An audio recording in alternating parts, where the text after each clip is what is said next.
que no están en nuestra iglesia, lastimosamente eso no fue un hecho plausible, no fue un hecho evidente. Este, fue como hacer una tarea de graduación en la última noche, fue prácticamente eso, un rellenar documentos de tres o cuatro personas que se reunieron y no se hizo todo un trabajo que el Papa hubiera querido que se haga desde el encuentro de las parroquias.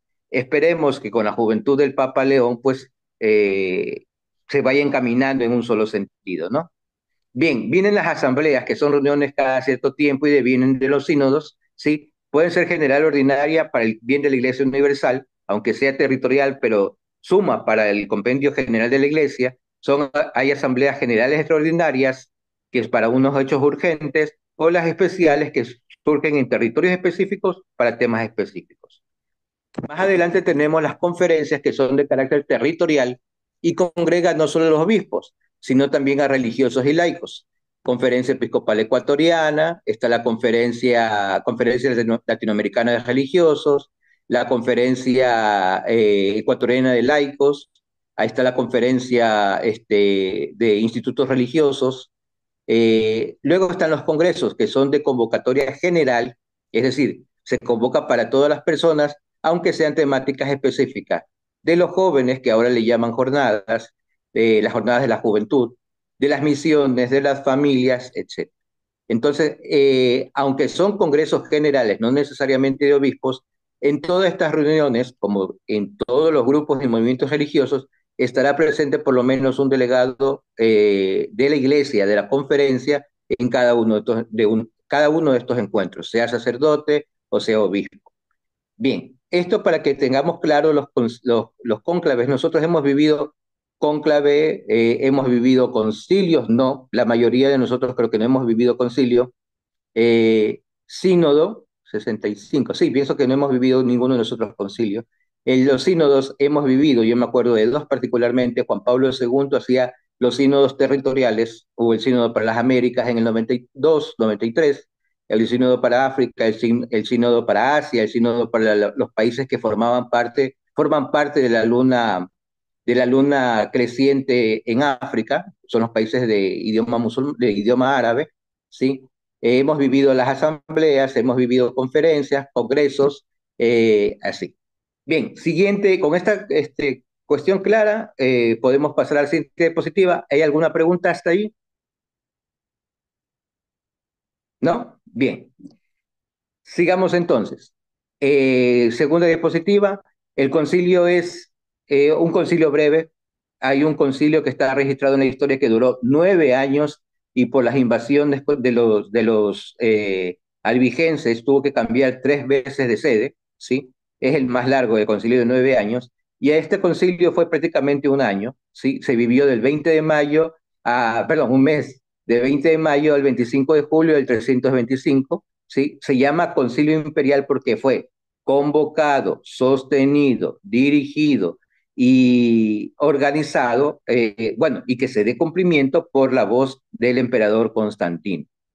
Fue en Nicea, capital de la provincia asiática de Bitinia, en Asia Menor, hoy Turquía. Sí, lo convoca Constantino, ni siquiera lo convoca el Papa. Aunque claro, tuvo la aprobación del Papa Silvestre I, pero ambos están de acuerdo con un amigo común que es el que hace justamente toda la parte logística, que se llama Oslo de Córdoba, ¿sí? Obispo de Córdoba. Y ya imagínense la importancia de la región de las Hispanias en tiempo de la iglesia primitiva. Entonces, es un concilio convocado particularmente para combatir el arrianismo. El arrianismo era una secta, una herejía que contradecía aquella idea que surge desde el principio de la iglesia, que es que el Padre y el Hijo tienen una misma persona, tienen una misma sustancia, ¿sí? Que es la divina, una misma sustancia divina, que ambos son dioses, ambos son partes, manifestaciones de un mismo Dios que habita desde la creación, ¿sí? Eh, pero se incluyen otros dos temas también que hay que discutir. El tiempo de la Pascua, fijar una fecha para la celebración común de la Pascua, y hay algunas normas universales para la Iglesia, por eso se dice que este concilio es también la base del derecho canónico, porque aparecen 22 normas para cumplimiento universal de la iglesia, ¿sí? Se lo llamó concilio de ciegos y cojos porque los 3 siglos primeros del cristianismo sufrieron persecuciones violentas, no entre cristianos, sino más bien de los romanos, ¿sí? Que eran politeístas. Tal vez uno de los grandes perseguidores después de Nerón fue Diocleciano, que Nerón era loco, todo el mundo lo sabe, y las persecuciones no tenían fundamento. Sin embargo, se legisló para que el cristiano sea perseguido por el simple hecho de tener el nombre de cristiano. En cambio, Diocleciano sí normatizó la persecución de la iglesia, lo hizo de una forma legal, ¿sí? Y la punición eran casos de tortura evidente.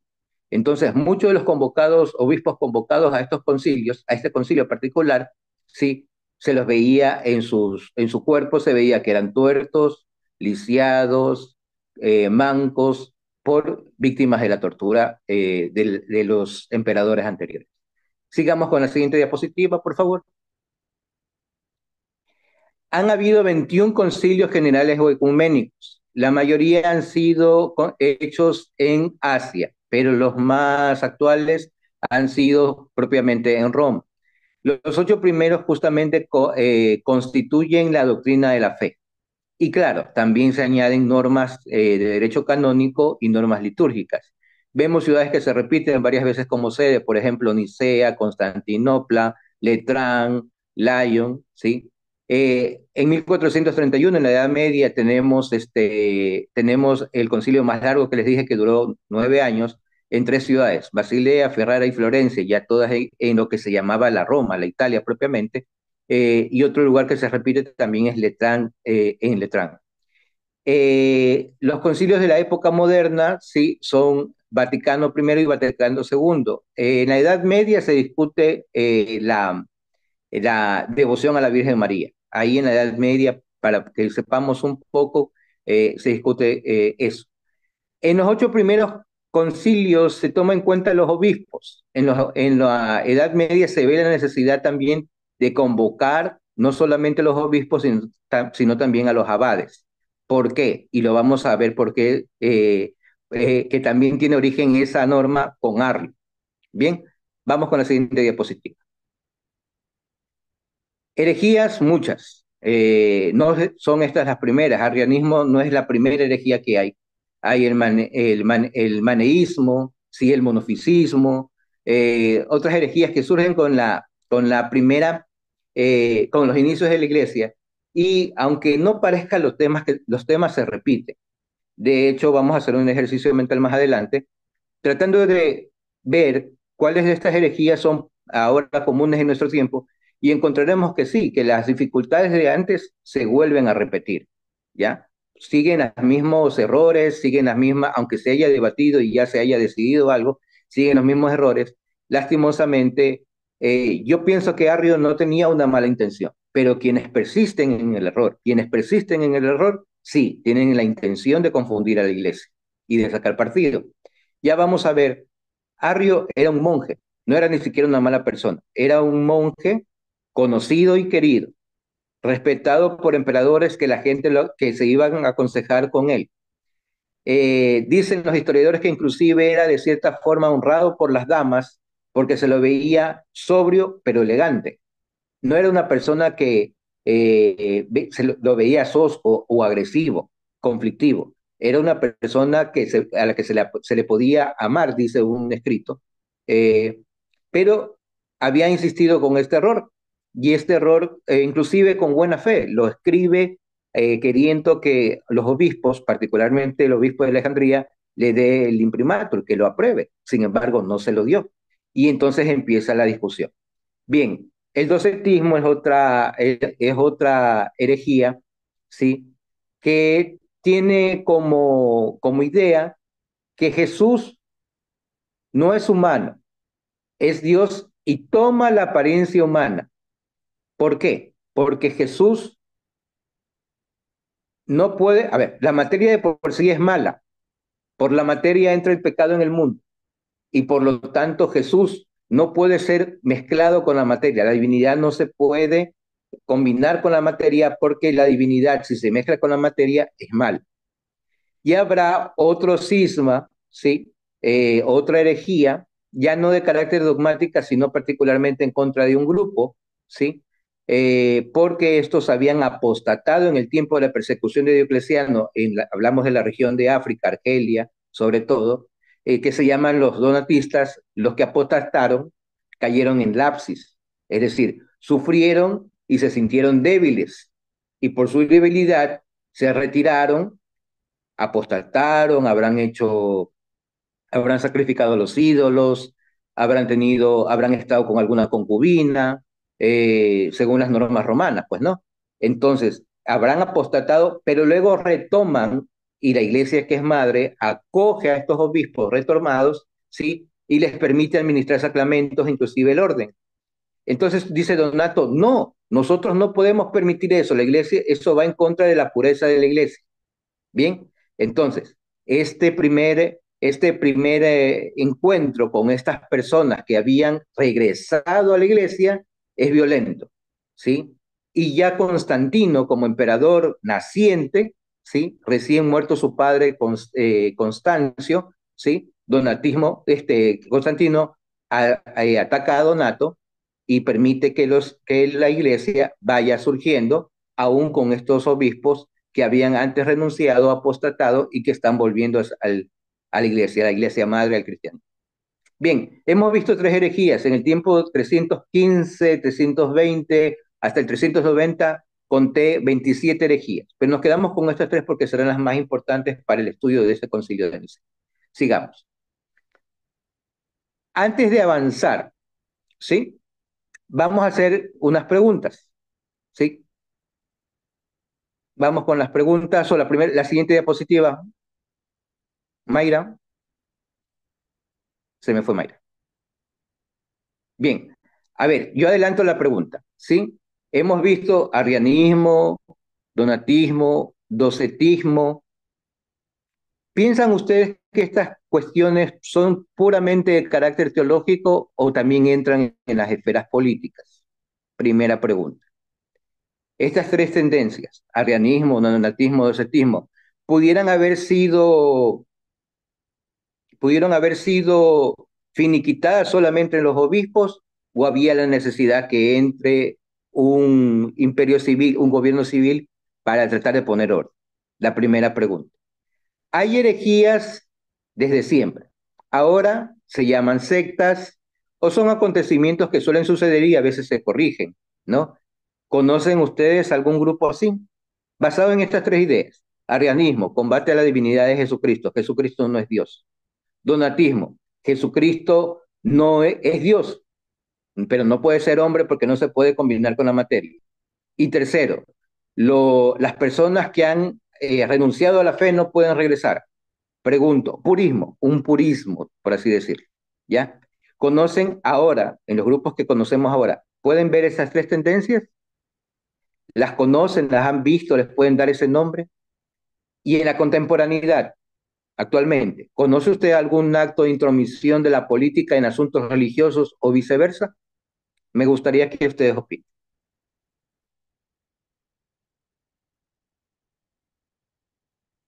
Vamos, primer ejercicio.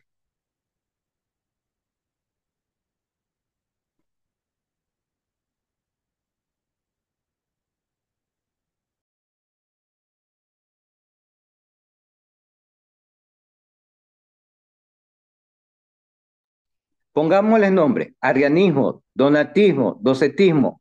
¿Lo podemos llamar en la actualidad comparar con algún grupo conocido?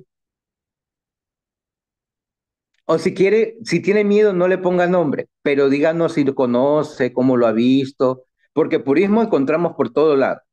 Y ese sí nos puede causar un poco de conflicto. Pero veamos, a ver.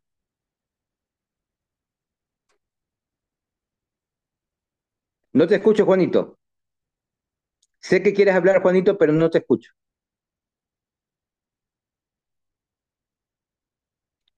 Micrófono, Juan. Ya, ya, tenía apagado el micrófono. Que aclarar de pronto qué es purismo, porque de pronto no tenemos de claro el concepto general. Ya, ok. Como purismo podemos entender cualquier doctrina donde se escojan algunas personas que llevan Veamos, las personas son puras y no pueden mezclarse con los que no son de ellos. Es que no quiero entrar con mucho detalle porque les podemos dar nombre y puede haber discusión. Y no quiero discusión, quiero que asociemos nomás. Bien, o por ejemplo, señalar a unas personas y dicen, ah, no, esas personas no pueden administrar sacramentos o no pueden compartir con nosotros. Y marcan diferencia y distancia con los otros, sobre todo con los pecadores, con los pobres, con los de afuera. No sé, ¿conocemos algún grupo así?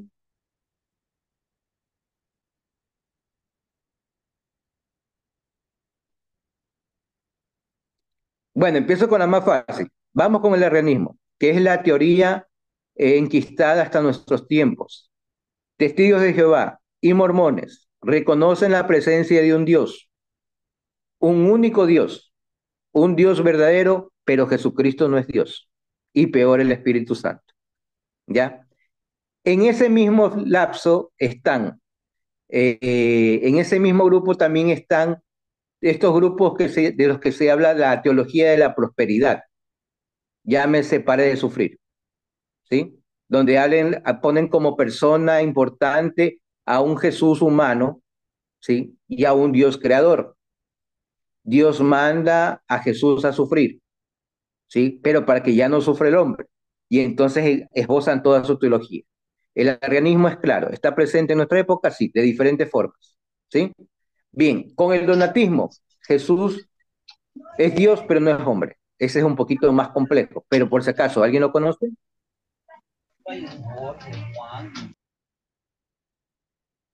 ¿Alguien lo conoce? De pronto los agnósticos, no. Claro, los agnósticos, los que quieren ver también a Jesús confundido con otras divinidades, que son los agnósticos, propiamente no hay los no creyentes, sino porque todos creemos en algo, sino con los que creen en muchas cosas. Gente que Ricardo, consulta, ¿y dónde lo perdón, ubicamos al culto cósmico de la nueva era? la nueva era entra en el donatismo. Jesús es Dios, no puede ser materia. O sea, es energía, según ellos. Jesús, claro, es energía, no puede confundirse con la materia por sí es mala. Y entonces, más bien, hay que eliminar la materia. Los yogis dicen eso, que hay que tratar de eliminar todo placer carnal, toda satisfacción humana, porque eso es propio de la materia y hay que buscar una pureza, que solamente la podemos encontrar en el Om, en en el karma, ¿no? En el cumplimiento del karma, ¿no? Los yogis piensan eso. Bien.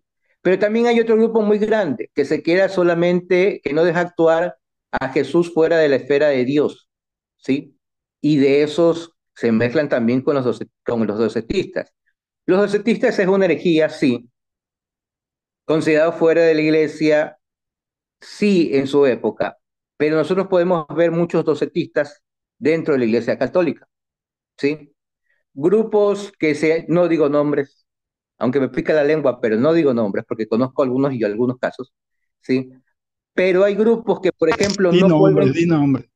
no, porque aquí hay algunos, ya los vi, ¿ya? Pero hay grupos que se creen que no pueden mezclarse en la formación con otros hermanos católicos porque no son de una dominación válida, ¿ya? O todos aquellos que piensan que todo lo que viene después, y lastimosamente hay varios, todo lo que viene después de Juan 23 y del el Concilio Vaticano II es anatema y hay que exterminarlo. Esos son los sede vacantistas. Los vacantistas que hay algunas comunidades religiosas católicas que están en nuestra diócesis, ¿sí? Eh, y algunos entre nosotros. Tuve la mala experiencia justamente, creo que lo conté, no lo conté a ustedes, lo conté en vivo en otro grupo, con un grupo muy bueno que yo admiro, que respeto, pero fueron las personas, no fue el grupo, no es una idea del grupo, es una idea de una pareja que dice que lo que dijo el Papa Francisco en un tiempo que por la sangre de Jesús, que no es, bíblicamente no es una herejía, ¿sí? corre sangre pecadora, corre sangre de prostituta. Así lo dijo el Papa Francisco. Y empezaron a hablar cosas que ya poco hubieran querido que el Papa Francisco le dé un patatús en ese momento, ¿ya? Y es un de grupo respetable, pero Creo que lastimosamente sacaron de contexto las declaraciones. lo sacaron de contexto. Lastimosamente era un grupo que, o sea, no el grupo, eran ellos, la pareja esta, que tenía mucha afinidad con la gente porque eran demasiado simpáticos y tenían mucha atracción, ¿sí? Ellos estaban cometiendo ellos decían que el Papa había dicho una herejía. La herejía no es el Papa, bíblicamente es cierto, ¿por qué? Bueno, eso sería otro tema de explicación. Explicar la genealogía de Jesús es bastante largo. Y ahí el más indicado es mi amigo, el doctor Víctor Gambó. Eh, pero es el más indicado para indicar eso, la genealogía de Jesús. Pero ellos eran muy queridos por los jóvenes y quiera Dios que no se les salió a decir alguna cosa de estas delante de los jóvenes, ¿no? Pero ya es un peligro, es una herejía. Un profesor mío en Quito, en el seminario decía, quien se mete a hacer teología siempre dirá una herejía. Ojo, quien se mete a hacer teología siempre dirá una herejía. Y terminaba diciendo, lo que tú tienes que hacer mientras eres laico es aprender lo que se te enseña. Buscarle alguna forma de explicar, de masticar lo que se te dice, pero no tratar de inventarte algo nuevo, porque si te inventas algo nuevo vas a decir un disparate, ¿sí? Vamos a ver un ejemplo más bien de lo contrario, pero más adelante. Entonces, sí lo hay. A la segunda pregunta, antes herejías, hoy sectas de meros conocimientos, de meros acontecimientos, ¿conocen algún grupo así? Cierto. Y tercero, no voy a herir susceptibilidades, no voy a decir cuándo ni dónde, en un lugar de La Mancha donde su nombre no quiero acordarme, pero en la contemporaneidad sí existe un acto de intromisión de la política que yo me acuerdo. Cuando hay un gobierno, bueno, todo gobierno, porque es parte de la política. Cuando uno estudia política, le enseñan a estudiar a este señor que era Maquiavelo, cómo dominar. Te enseñan a dominar. Las cosas buenas de dominar y también las cosas malas, y te hacen leer a Maquiavelo. Y una cosa de que hace Maquiavelo justamente que aprendemos es callar a todo lo que no nos puede gustar, todo lo que no nos puede gustar. Y lo practican todos los políticos, ¿sí? El de ahora y el de antes, y el de hace 10 años y el de El fin 20 y el de... justifica los medios. ¿Cómo? El fin eso lo decía Maquiavelo. El fin justifica los medios, decíamos. Ajá, eso decía Maquiavelo. ¿Y el fin cuál es? Mantener el poder. Ese es el fin. Entonces, cuando tú tienes un grupo de carácter misionero, en general, llámese componiano, verbitas, claretianos, lauritas, basta con que usted vea una marcha. No hay marcha en la que no esté, contra quien sea, en que no esté un religioso participando, un religioso de estas comunidades, ¿ya? ¿Por qué? Porque al vivir una forma de hacer misión que es muy particular de ellos, que se llama inculturizarse, ¿sí? No solamente estás con ellos hablando de lo bonito que es el cielo, sino que estás viviendo con ellos y prometiéndoles también que el cielo se lo puede conseguir en la tierra. Y cuando convocas a una cantidad de gente, pues ya eres un peligro para mantener el poder, sea quien sea la derecha o a la izquierda, ¿ya? No voy a decir nombres, a algunos se les va a quitar la amistad conmigo si lo digo en público, pero hubo un gobierno en que había, por un cambio del nuncio, dijo, esta comunidad se va, ya ha hecho su proceso, como misioneros entendemos que en un lugar estamos durante un cierto tiempo, entonces todos los misioneros entienden eso, hasta que la iglesia se construya porque hay que ir a otros lugares. Entonces, en un lugar X, esa comunidad misionera ya había hecho su espacio, ya había creado espacios donde la doctrina social se vivía, las famosas comunidades de base. Había liderado grupos de salud, contra la trata, contra el maltrato animal, cuidado de la tierra, contra las madereras, etcétera, etcétera, etcétera. No voy a decir nombres. Había trabajado muy bien, ¿sí? Capuchino, franciscano, algunos grupos franciscanos son eminentemente misioneros por esto de quedarse en el lugar. Otros, su carisma es más vivir de la pobreza y la fraternidad. Bueno, entonces, este grupo, Nuncio dijo, bueno, perfecto, retírense, el obispo también se retira, porque era todo una figura bastante, una estructura bien hechita en base a esa estructura. Por cierto, no somos nosotros, los componianos. Eh, el nuncio ordena que vengan otra comunidad totalmente dispar, ¿sí? De este grupo de los que la misión es hacia adentro de la iglesia, la misión es traer a la gente de la iglesia y la parte social no es que me interesa mucho, ¿sí?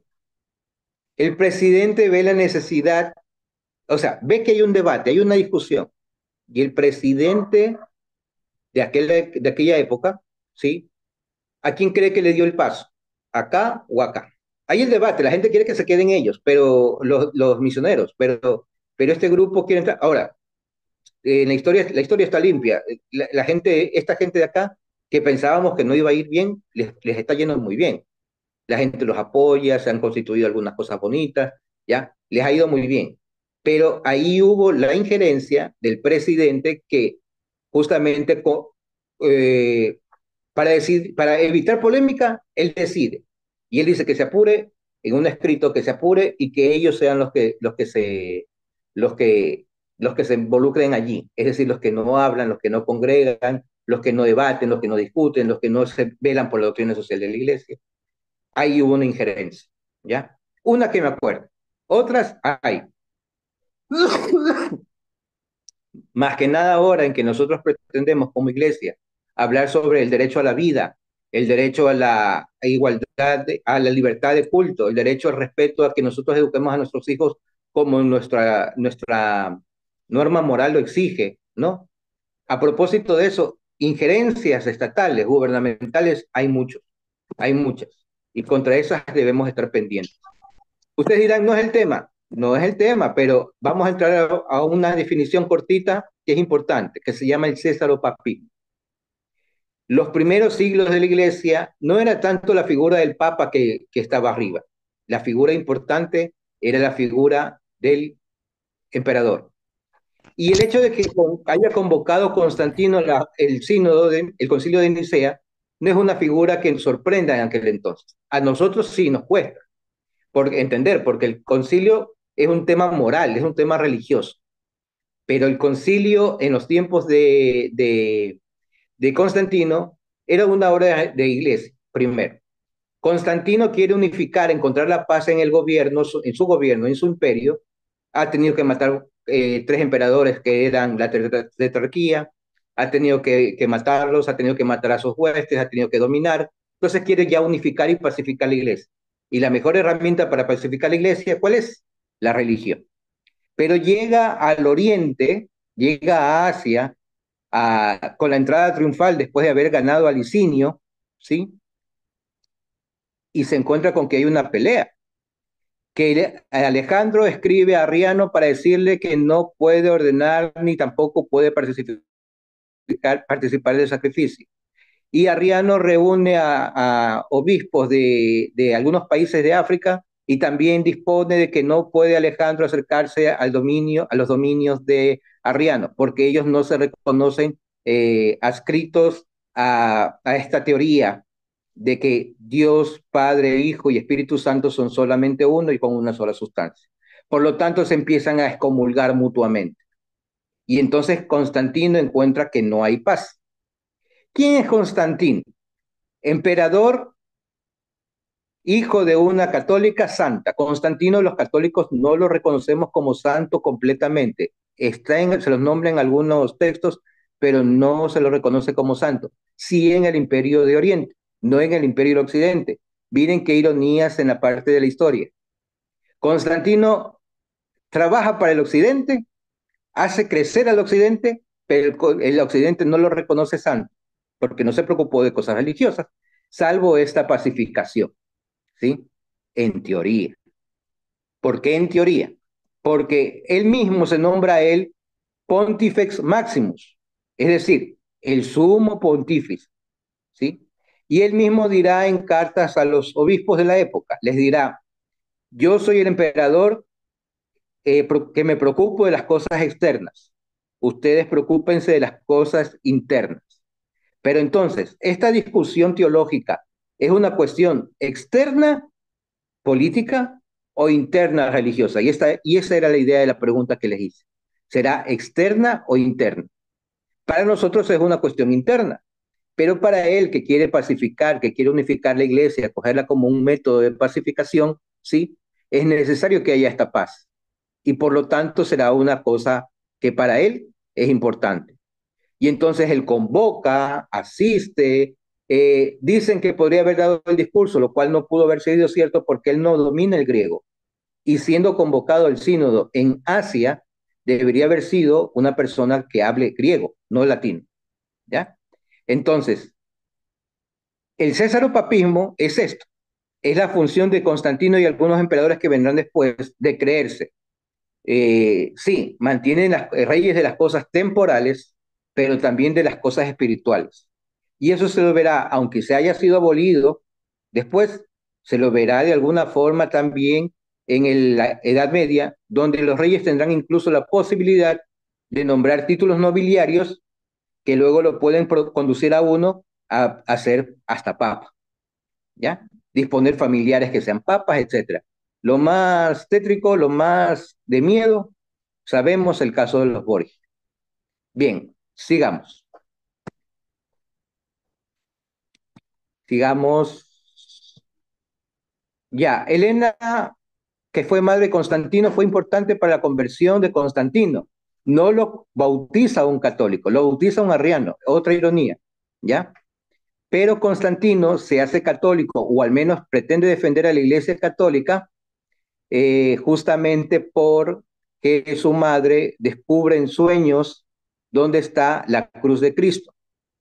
Y luego pues manda a unos militares a recoger la cruz de Cristo, le dice la teoría, ¿no? Después es una leyenda, y desde allí la cruz de Cristo estará, la cruz sencilla, sin mucha ornamentación, estará presente en las embarcaciones y en las banderas de los cristianos, ¿sí?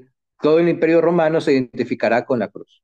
Bien, no nos vamos a detener con la historia de Constantino, de algo ya hablamos, sigamos con la siguiente diapositiva.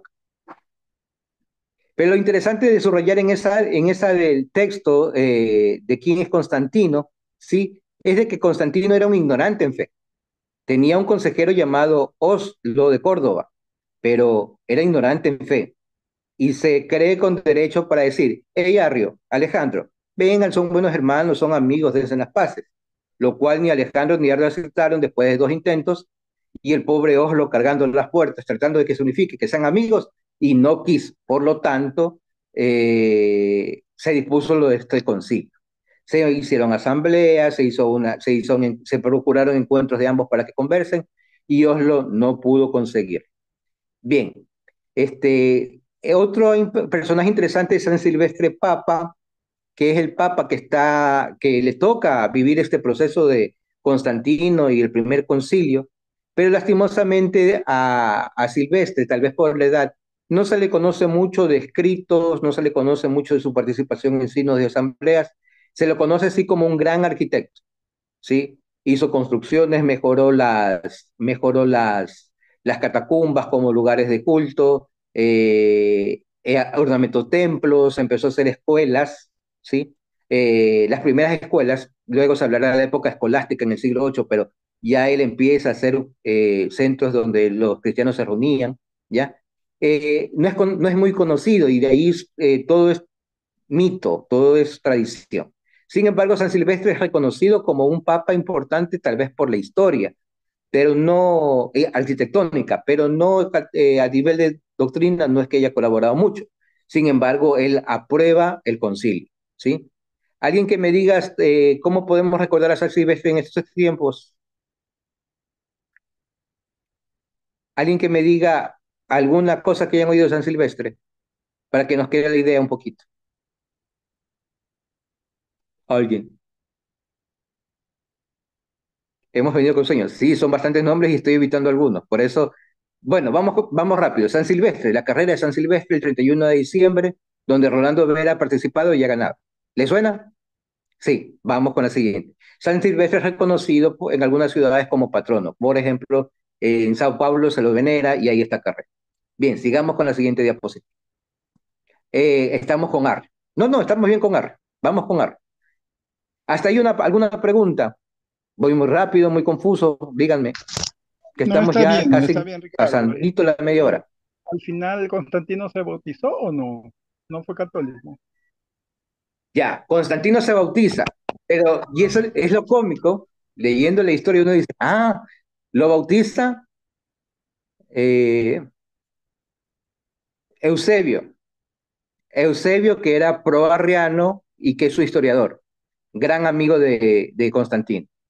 Constantino se hace amigo de ambos Eusebios, de Eusebio de Cesarea y de Eusebio de Nicomedia. Eusebio de Cesarea, gran historiador, escribió su vida. Y Eusebio de Nicomedia, que lo vamos a ver también pro-arriano, amiguísimo de Arriano, que lo defiende, que lo protege y que alcanza el perdón de Constantino sobre Arriano, ¿sí? Eusebio de Nicomedia era un cero a la izquierda en el debate.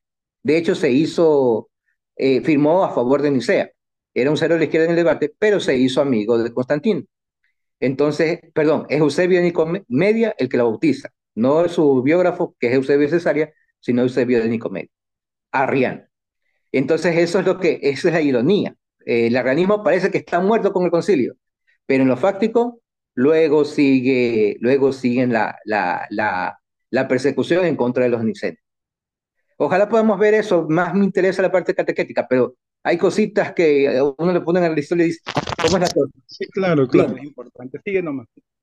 bien, vamos con las citas bíblicas que son importantes conocer. Arrio se fundamenta en la Biblia. Arrio no era una mala persona como lo podemos caricaturizar.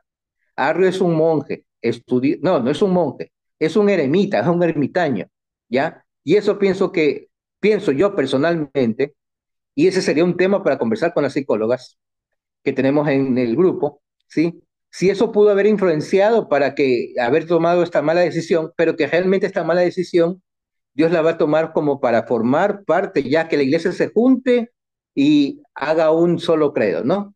Y entonces era estudioso de la Biblia y encuentra, la Biblia no es como ahora que tenemos todo por internet y este tema lo puedo preparar en 2 días dedicándome así, a tiempo completo, 2 horas de charla con 2 días. Pero para hacer una catequesis en el tiempo de ellos era por lo menos cargar 5 papiros, no era cosa pequeña. ¿Ya? Y entonces encuentra un papiro de Apocalipsis, encuentra una escritura de Proverbios, por ahí leyó, escuchó un apunte, o más que un apunte, alguien le dijo algo de que escribió Juan y empieza a unificar criterios. Y entonces viene Apocalipsis 3:14. Si tienen como anotar, pónganlo para que vean cuáles son las ideas de Arrio en que se fundamenta. He aquí el principio de la creación de Dios. Lo dice Jesús en la asamblea de los santos en Apocalipsis a una de las iglesias. He aquí el principio de la creación de Dios. O sea, si hablamos de que Jesús es el principio de la creación, dedujo que Jesús es creado o no creado.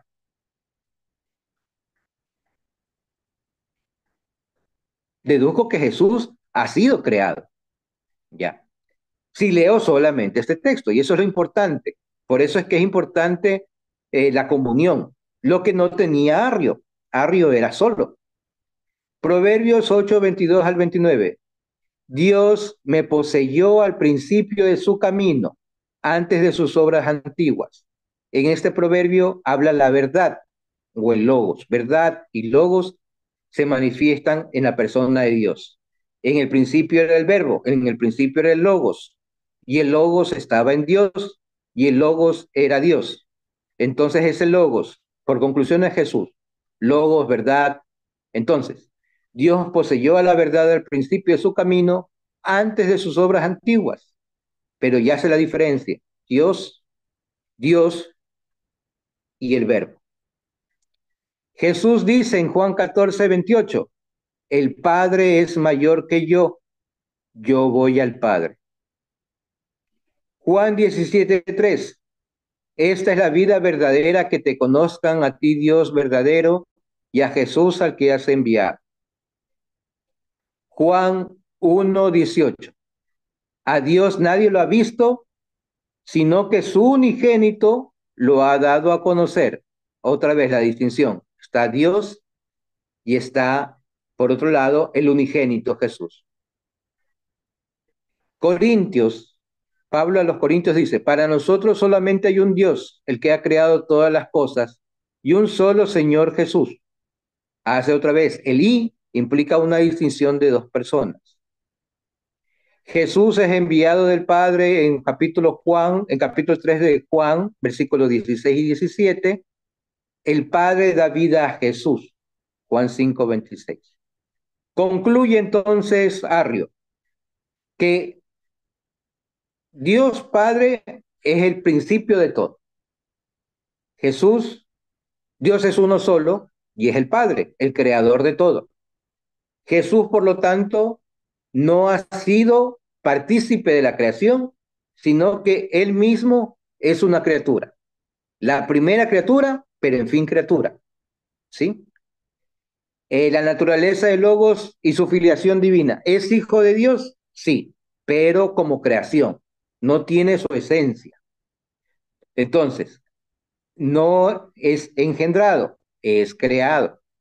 ¿Ya? El Padre no tiene principio, Jesús sí tiene principio, hubo un tiempo en que Jesús no existe, Cristo entonces no es Dios y está subordinado a este.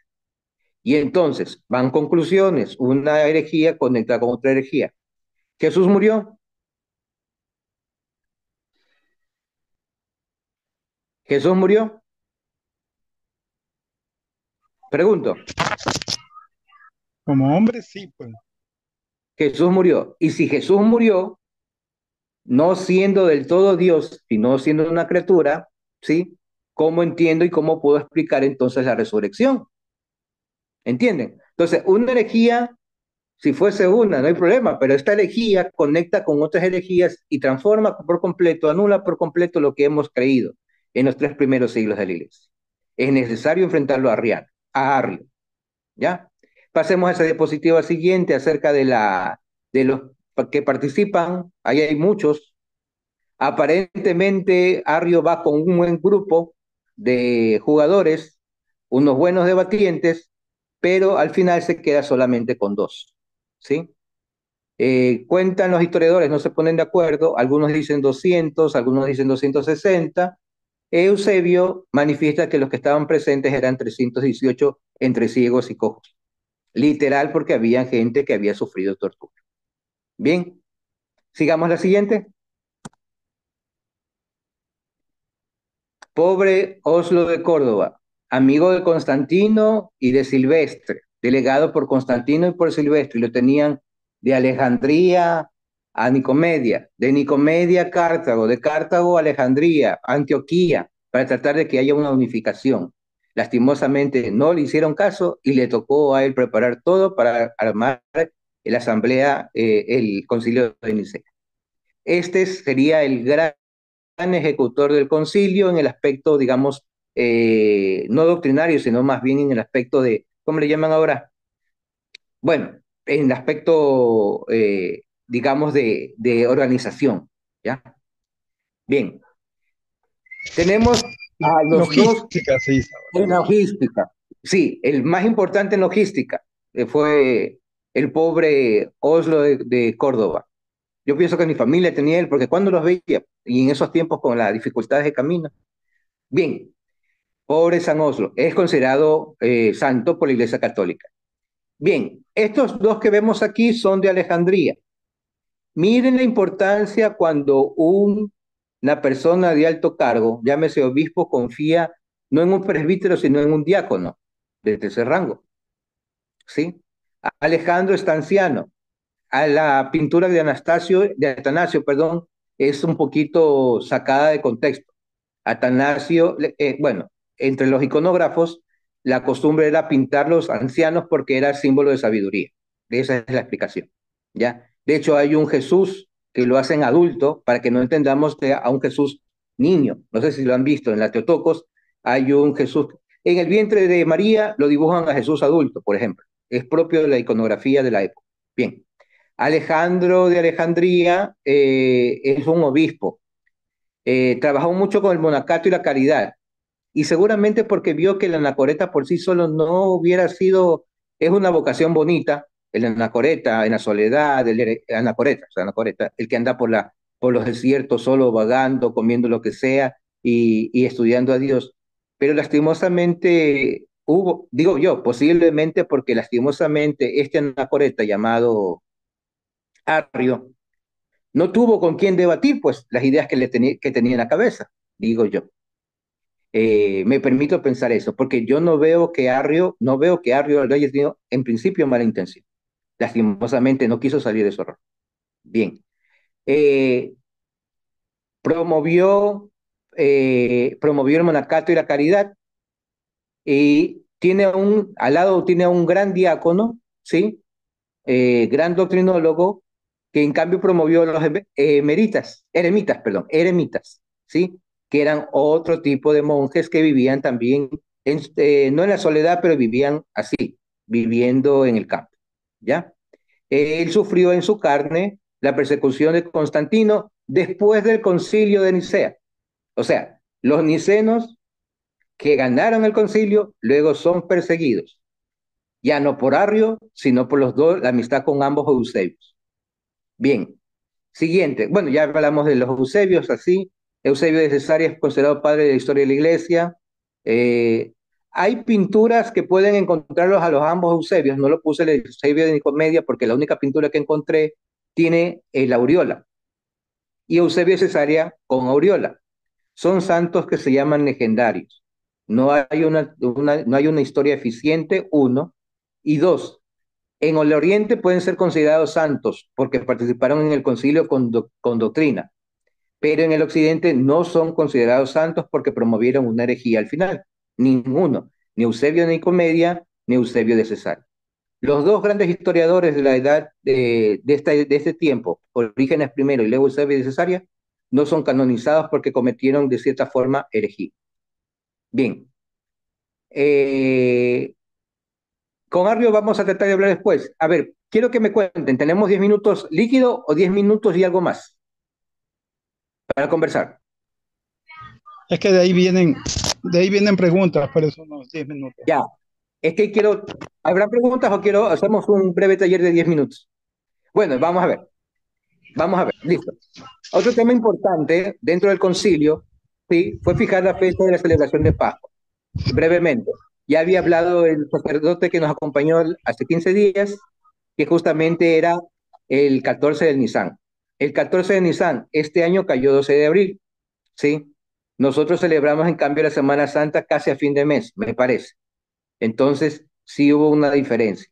Pero se procura que en algún momento el Papa insistió en la bula, sí, en la bula de este año para el jubileo, el Papa insistió en que se trate de unificar la celebración pascual.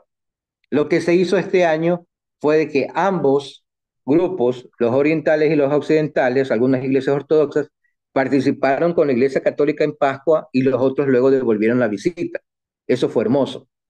Lastimosamente, ya en un tiempo de que Francisco vivió su Pascua también, ¿verdad? Pero fue lo que se vio esta vez. Papa Francisco seguía pidiendo de que haya una unificación porque es la idea del Señor. Bien, el 14 de Nisan, entonces este año cayó 12 de abril. Bien, y el tercer punto, ya Constantino no estaba presente y ahora sí tratan los obispos. Ah, es interesante esta pintura. Arriba tengo a Eusebio y atrás tengo a Arrio. ¿Cuál es Arrio? Para ustedes, ¿cuál es Arrio?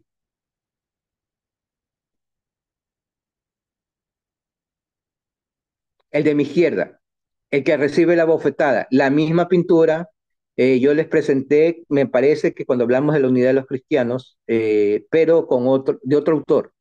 ¿Sí? Y esta pintura se llama La bofetada de San Nicolás. Sí, el viejito Pascual, como le llaman algunos, Papá Noel, como le llaman otros, que este es el verdadero San Nicolás de Mira, ¿sí? Le pegó, bueno, cuenta la tradición que le dio una bofetada porque Arrio se defendía, y en un momento, en cierto momento ya Nicolás estaba cansado de escuchar idioteces, y van y le fulmina una bofetada. Lo cierto es que parece que fuese una caricatura porque no, puede ser que esto no se haya dado. ¿Por qué? Porque según la tradición romana, en un juicio no habla el que es acusado. Entonces puede ser que Arrio no haya hablado nada. Quien lo defendía era Eusebio, ¿ya? Bien, vamos con el siguiente diapositiva, ya la Pascua, el que es el 14 de Nisan. Todavía estamos viendo que hay iglesias que no se unifican. Sí, sigamos, sigamos. La siguiente. Constantino se fue, se retiró y entonces ya él ya no estaba preocupado de las cosas que decía él, yo me encargo de las cosas externas, sino que se encargan de las cosas internas, la gente de la iglesia se reúne, los obispos se reúnen y empiezan a hablar normas, sobre todo del asunto jerárquico, asunto de organización y asunto de liturgia, ¿sí? Cosas interesantes que nos conviene saber. Aquí aparece, surge, dicen los historiadores, el derecho canónico y aparecen los primeros 22 cánones que los hemos resumido de la siguiente forma. Se organiza la jerarquía, el obispo, presbítero, diácono. Si antes ya había la organización, se enfatiza esta jerarquía porque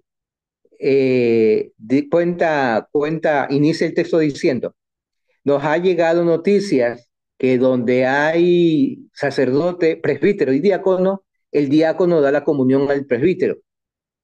¿Ya? Entonces el énfasis que quiere dar el concilio en este aspecto es que la prelación de los servicios eclesiásticos son obispo, presbítero, diácono y no viceversa. Si hay presbítero, el diácono no hace lo que le corresponde. Si hay obispo, el presbítero no oficia y así. La diócesis del obispo se llama parroquia. Actualmente la diócesis del obispo se llama, bueno, la parte, lo que administra el obispo es la diócesis, ¿no? Ya, lo que administraba anteriormente el obispo, cuando eran menos, era la parroquia, ya, pero la parroquia era entendida como la sede principal, ya. Ahora, la parroquia, sí, es la sede familiar más, después de la familia, lo siguiente, lo inmediatamente siguiente es la parroquia, ¿no? Que la diócesis. Entonces, el obispo tenía a cargo la parroquia, ya no. Ahora el obispo está a cargo de la diócesis. El clero necesariamente era incardinado. Ahora existen pues el movimiento de clero de acuerdo a lo que sean comunidades religiosas, etcétera. ¿Y por qué esto? Porque hay la necesidad de que para elegir un obispo se pongan de acuerdo todos los hermanos obispos y que sea manifestado enfatizado por una carta hecha por el obispo metropolitano. ¿Cuáles son las metrópolis? Son cuatro: Jerusalén, Antioquía, Egipto y Alejandría. Jerusalén, Antioquía, Egipto y Alejandría. Entonces, todas las iglesias deberían seguir las normas propias de su iglesia metropolitana, ¿sí? Se insiste en la buena reputación de la curia, se rechaza a los eunucos en el clero, pero los eunucos que se hayan hecho ellos mismos, no los que hayan sido de alguna forma torturados, ¿sí? Eh, ya no hay diáconas mujeres, ¿sí? Las que han sido ordenadas regresan a su estado laico, se dispone la continencia, el clero casado, en la casa del obispo y del sacerdote, del presbítero, solamente pueden haber mujeres que sean familia, llámese madre, hermanas o tías, ¿sí? Hay ciertas normas para la expulsión del clero, no hay préstamo a usura, préstamo a usura ya no, antes lo había y Santo Tomás lo va a defender más adelante en el siglo XII, pero en este tiempo se prohíbe el préstamo a usura, ¿sí? Se ordenan ciertas normas para el regreso de los cristianos, los que eran presbíteros ordenados cuando apostataron por la persecución de Diocleciano, podían regresar, pero con ciertas normas, ¿sí? Se admiten los catecúmenos convertidos a las órdenes, pero con ciertas normas, ¿sí? Eh, y la posición de oración de la misa dominical debería ser toda de pie. Entonces, esas son las primeras 22 normas que estaban en el derecho canónico, que luego se va a ir manifestando. Bien, ahora sí los quiero escuchar con esta, que es la última antes del taller o las preguntas. ¿Sí? Los quiero escuchar a todos.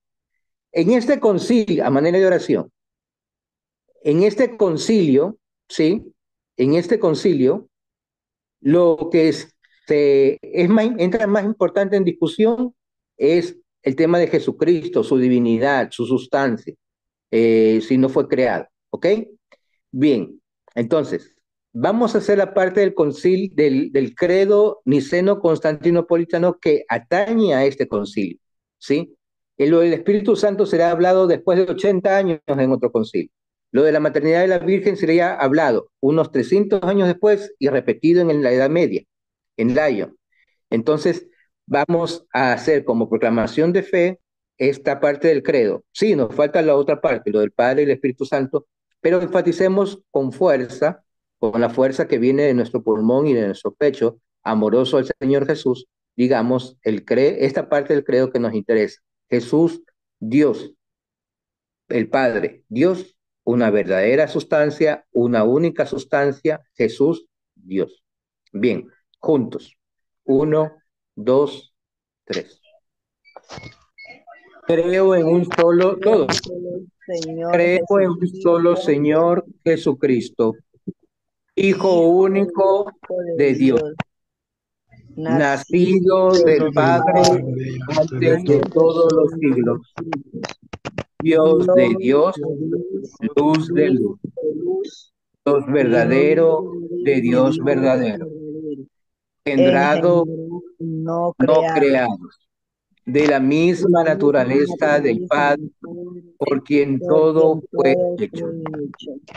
En el nombre del Padre, del Hijo, del Espíritu Santo. Amén. Conclusión uno. Conclusión uno. Y es en serio, va a causar risa, pero por lo largo, a mí no me gustaba este credo. Por lo largo. A veces estamos en misión y queremos hacer la oración del credo, pero decimos, este está muy largo y ya la gente se quiere ir. Mejor proclamemos el credo pequeño, el credo chiquito, que se llama credo apostólico. Podemos saber la diferencia. El credo apostólico es el, las primeras revelaciones de fe que contaron los apóstoles. Por eso se llama el credo apostólico, el querigma, es la primera enseñanza de los apóstoles, ¿ya? En cambio, con las peleas que vinieron después por la doctrina, fue necesario establecer un credo general mucho más amplio y que no sea explicativo, normativo, pero que todos podamos proclamar ya en esencia lo que conocemos. Y había que corregir algunas cosas. No niegan, la liturgia no niega la presencia del credo apostólico, pero sugiere que sobre todo en los actos de liturgias importantes como los sacramentos, CRS, el credo niceno-constantinopolitano, que es el que llamamos así, en el argot popular, el credo largo, ¿no? ¿Ya? Y que realmente, y ya les digo, a mí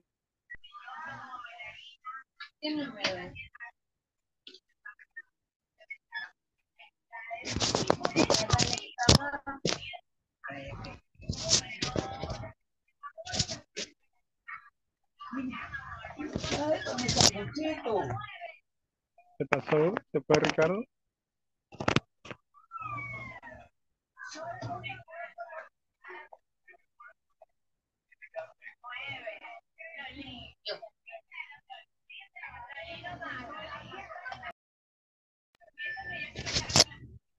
Parece que algo pasó con el internet de Ricardo. Esperemos un momentito a ver.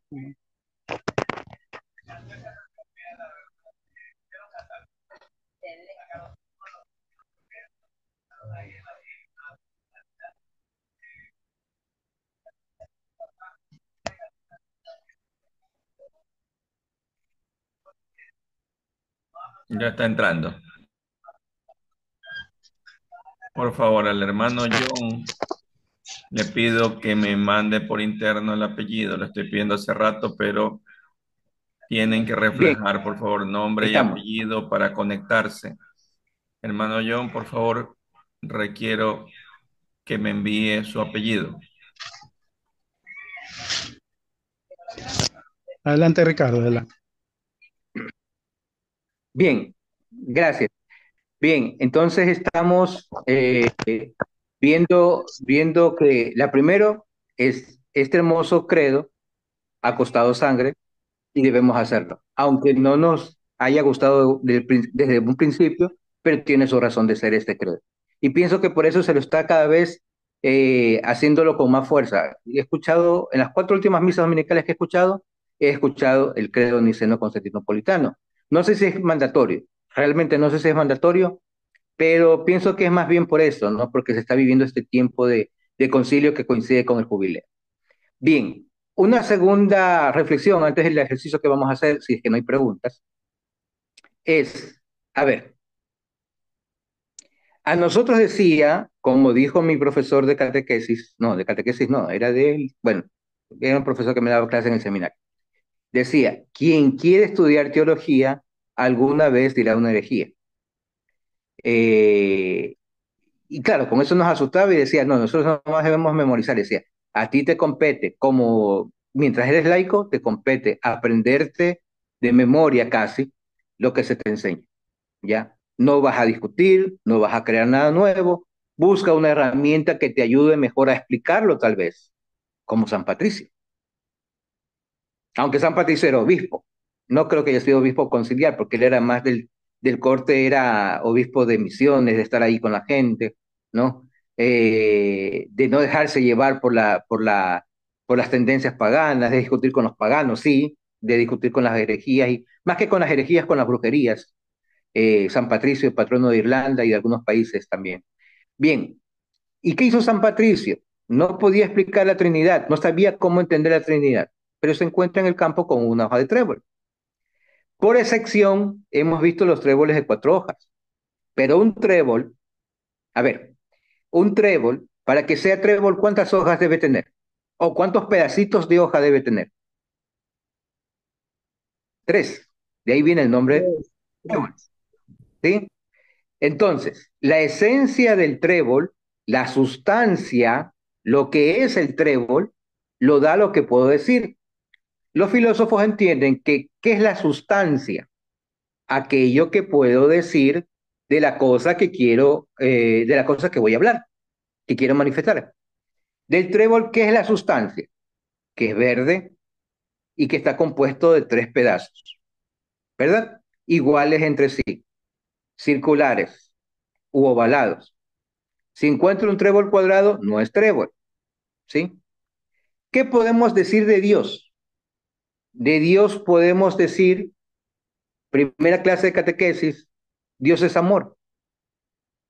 Y el amor solamente se puede manifestar a otra persona. Entonces, Dios es amor, pero si Dios fuese uno solo, como creador padre, Él no se puede manifestar ahora el amor a sí mismo. Ahora que se habla de autoestima, ¿sí? Y en términos psicológicos, pero de Dios no se puede decir que se ama a sí mismo, ¿sí? Entonces, Dios necesita una segunda y hasta una tercera persona para que haya esta comunión familiar, ¿sí? Padre, Hijo y Espíritu Santo. ¿Hay 3 dioses? No, sigue siendo uno solo. ¿Por qué? Porque la esencia, la sustancia de ese Dios es el amor. Es la comunión que hay entre esas 3 personas que no dejan de ser Dios. Los 3 son Dios. Bien, no sucede así en otros casos. Y el mejor ejemplo que lo puedo decir es el ejemplo de la familia. Hablemos la pareja, ¿sí? Hay subordinación de Dios hay subordinación del padre al hijo, perdón, del hijo al padre en Dios. Sí, tal vez podemos decir, pero no. Y vemos esa manifestación en la oración en el huerto, ¿sí? Porque ambos son una misma sustancia, coinciden hasta en la forma de pensar. Jesús lo dirá más tarde. No es que ustedes me matan, soy yo el que entrego mi vida. ¿Ya? Y lo dirá en la oración del huerto de los olivos, cuando siente morir y se entristece de tal forma porque es humano, pero coincide, reconoce su capacidad de Dios y coincide, ¿sí? Con el envío del Padre. ¿Ya? Decía, no puede suceder así en la familia donde sí hay subordinación. Porque aunque el esposo, por así decirlo, discúlpenme las damas, bíblicamente está escrito que las mujeres se subordinan al esposo, ¿sí? Y de cierta forma el hombre cumple cierta autoridad. Aunque yo particularmente piense, por los ejemplos vividos, en mi experiencia y en la vida, que mejor administradora sea la mujer, entonces el hombre, al menos en el aspecto económico, se subordina a la mujer. Hay una mutua subordinación, ¿ya? Pero tal vez no haya coincidencia de criterios, y hay que discutirlo, ¿sí? Me hago entender, explicar teología es difícil, ¿ya? Por eso debemos evitar caer en herejía. Pero esto para concluir, la sustancia que une a Dios es el amor. Lo que, lo que, lo que hace a Dios ser Dios es el amor. Que lo manifiesta la humanidad, sí, pero lo manifiesta la humanidad en Jesús. ¿Me hago entender? Entonces, Dios, Padre, Hijo y Espíritu Santo tienen una sola esencia, que es el amor. Bien, y cuando le preguntan a Jesús, si no hemos visto al Padre, eso le pregunta a Felipe, Bartimeo, y le dice, Jesús le contesta, ¿me conoces a mí y no conoces al Padre? ¿Me has visto a mí y dices que no has visto al Padre? ¿Hay alguna pregunta o yo pregunto?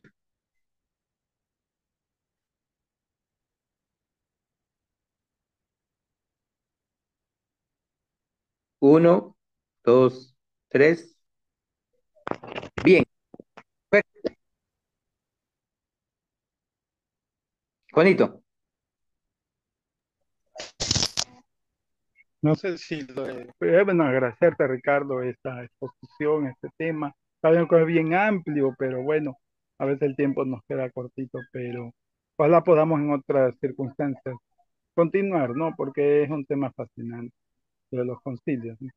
Y sobre todo el niceno, el de Nicea y de Sí, Constantinopla, donde sería interesante el hacer amor una es previa también hegemónico. porque a veces sí, nos cogen. Si hay algún Yo hermano, sé que a alguna veces pregunta, los sorprendo con algunas entonces, preguntas, pero es bueno sí, reconocernos y un poco también adelante. investigar lo que sabemos, lo que hemos escuchado, ¿no?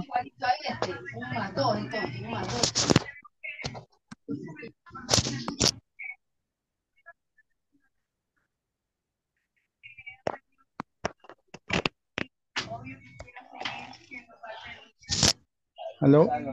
Es que no escucho.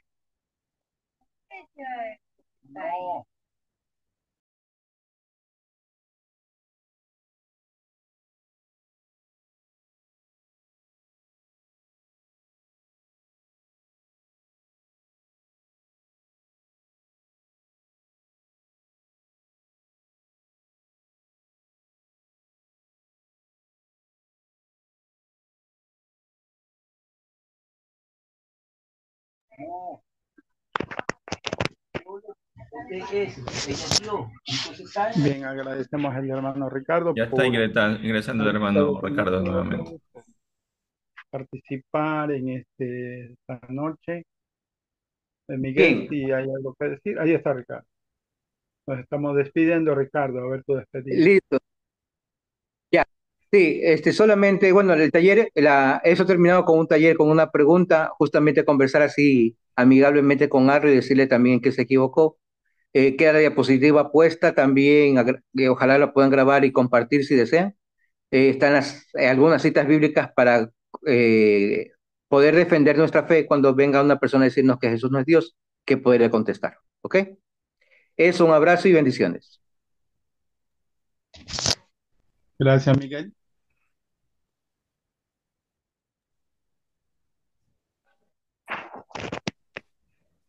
Gracias a todos por su participación. Bendecida noche. Muchísimas gracias. Una feliz noche. Buenas noches. Feliz noche para Dios todos. mediante, les invitamos la próxima Gracias. semana. El Buenas doctor Patricio noches. Hidalgo nos va a compartir Buenas el tema sobre noches. Pentecostés y las primeras comunidades cristianas. Los esperamos a todos. Dios mediante el próximo Tema día. muy interesante.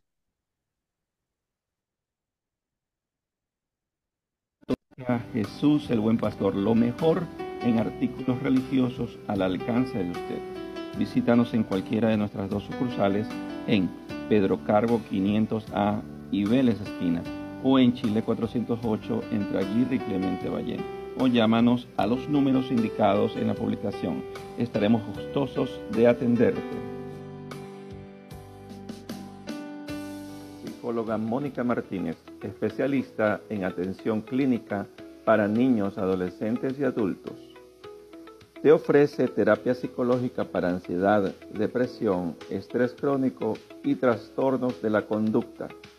Separa tu sesión al 0982-835-559.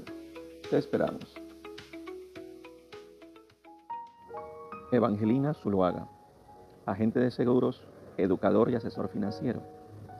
Llámanos al 818-205-5144 en Los Ángeles, Estados Unidos. La atención es individual o corporativa. Separa tu cita. Ingeniera Pilar Correa, asesor financiero y coach de alto rendimiento. Llámanos al 747-295-4273, California, Estados Unidos. Atención individual o corporativa. Separa tu cita. Agradecimientos cordiales a nuestra amiga Emma Molina por su apoyo incondicional al proyecto formativo con enfoque virtual y con enfoque católico. También hacemos extensivo nuestro agradecimiento cordial a todos nuestros auspiciantes, colaboradores y seguidores. Librería Jesús el Buen Pastor, Luis Velezaca, Emma Molina, Pilar Correa, Mónica Martínez, Evangelina Zuluaga. Gracias a todos ustedes y a todos quienes siguen a nuestro canal.